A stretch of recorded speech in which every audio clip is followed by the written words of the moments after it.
Hey everyone, welcome back to my channel. Today is going to be a little different video because I'm going to give you kind of an update on what's happened. But basically, I almost died in October. So we're going to do a bit of a story time on what happened and, well, I'll just get right to it. So basically, I believe it was October 13th, I started getting really bad pain in my stomach. And the pain I thought was just like gastritis, so I got me some Pepcid because previously I was diagnosed with Pepcid when I went to the ER like a month prior. I missed out on work for like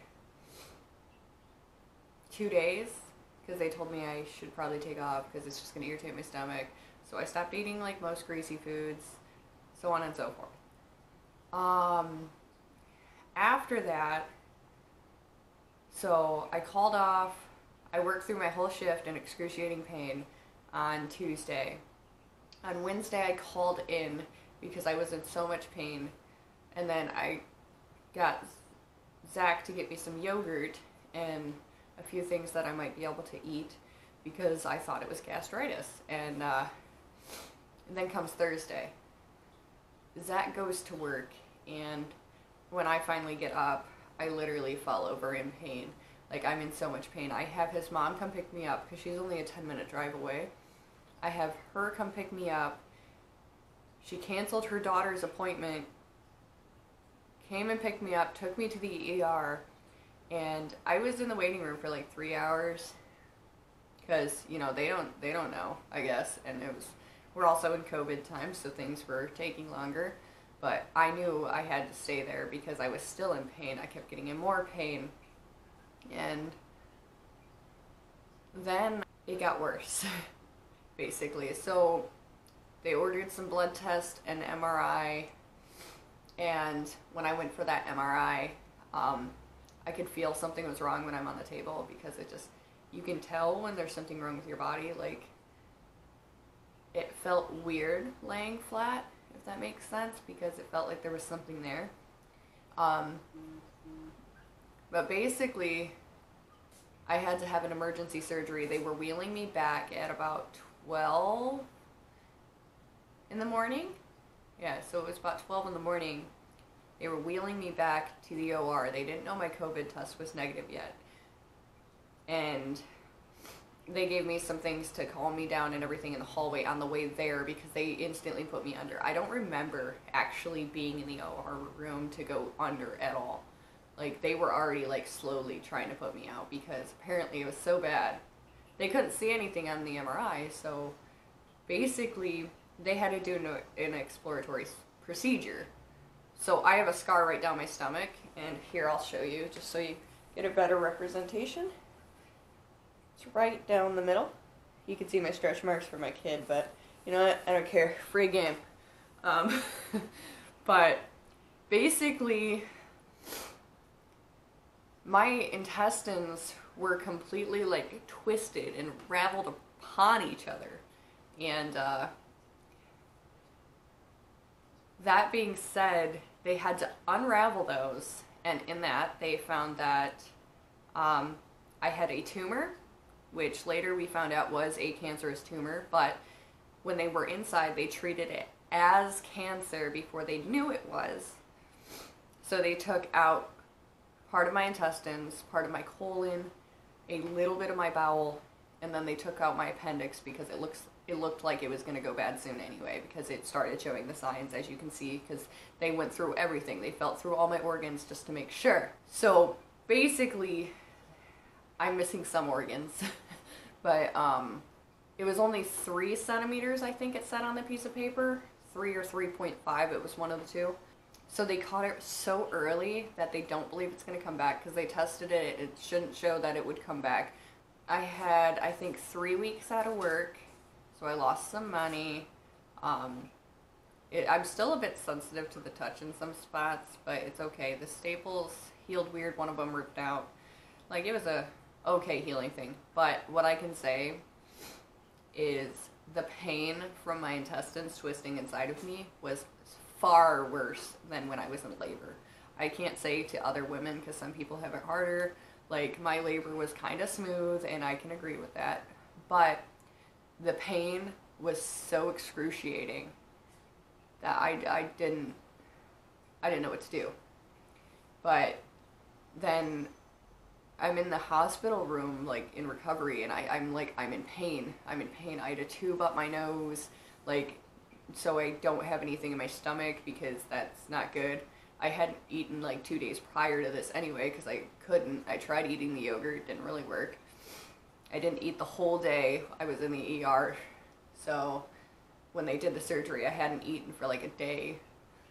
So I was already cleared out at that point. Then they put me on liquids. I couldn't really drink anything, but they had me like touch my throat with like a wet sponge and stuff so it doesn't hurt. But I had the tube down my nose. I think it was a G tube. And that was down my nose. Very weird feeling. It ended up hurting and it made me choke a little bit on my, because I was very uncomfortable. I wouldn't wish this upon anybody.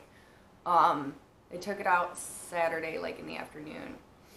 And I started getting liquids, and then I had soft diet, and then I went to a regular diet. I had a really hard time walking at first. I couldn't really get up to use the bathroom myself. So they brought like one of those potties to the room. I forgot what they're called. But they brought one of those, and then they had to ask me to try and like get up and sit in the chair. I couldn't even do that. It was so excruciatingly painful that I literally caused myself a little more pain for less pain because I got out of the chair and got into the thing because the call button wasn't near me. But I couldn't wait for the nurse because I was like, I need to lay down. I don't feel well. And then I think I walked that day later. It was easier to walk than to sit down. They had compression things on my legs, and that's supposed to help with blood clots. I had to have a heparin shot in my stomach every day, I believe it's called. And that's supposed to help with your clotting too. Because you don't want to clot when you just had a surgery. That ain't good. What else? I walked 2 times the next day and like 3 times the day after. I got sent home on Tuesday, so I was in there from Thursday till Tuesday. And so I was in there almost a week. And 3 weeks out of work, so including that week, so a total of 3 weeks, because then I went back on Halloween, because it was October 15th, I believe the date would be, that I had my surgery. And I wouldn't wish this on anybody. When I got home, I couldn't really do anything. I watched Jensen. He's a toddler. He doesn't really hurt me. He would ask to kiss my boo-boo. I had gauze and tape over it, so it wasn't a big deal to me. I didn't lift him.